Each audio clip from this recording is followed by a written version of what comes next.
গণহত্যার অভিযোগে শেখ হাসিনা সহ ৫ শতাধিক জনের বিরুদ্ধে ট্রাইব্যুনালে অভিযোগ দায়ের করেছে বিএনপি। সময়ে জুলাই আগস্টের গণহত্যায় ৮৪৮ জনই শহীদি দল এবং অঙ্গ সংগঠনের বলে দাবি করে বিএনপির প্রতিনিধি দল। আর এই বিষয়ে আরো কিছু তথ্য আমরা জেনে নেব সহকর্মী আরিফুর রহমান সবুজের কাছ থেকে। জানাবেন একটু সবুজ, ট্রাইব্যুনালের অভিযোগ দায়ের এবং শহীদদের তালিকা প্রসঙ্গে বিএনপির প্রতিনিধি দল কি জানালো? আপনাদের ভালোবাসায় ডিপ্লোমা এখন দেশের ১ নম্বর full cream milk powder brand.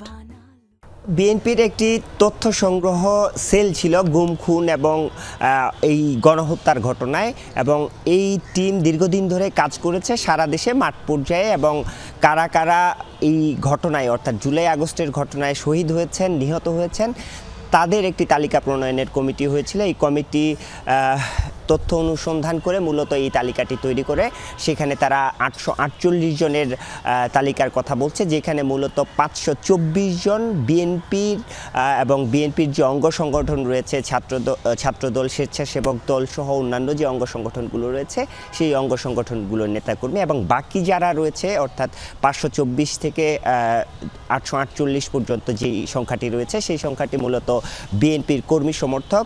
তারা বলছেন, এই সংগ্রহ সেলটির যারা আছেন তারা বলছেন মূলত সারা দেশের তাদের যে কর্মী সমর্থকরা তাদের নেতাকর্মীদের কাছে এই ব্যাপারে অর্থাৎ তাদের যে স্বজনরা খুন হয়েছেন সেটির বিচারের জন্য বিএনপির সহায়তা চেয়েছেন। বিএনপি মূলত দলটির পক্ষ থেকে এই মামলাটি করেছে তাদের নেতাকর্মীদের যেন বিচার পান সেটির জন্য।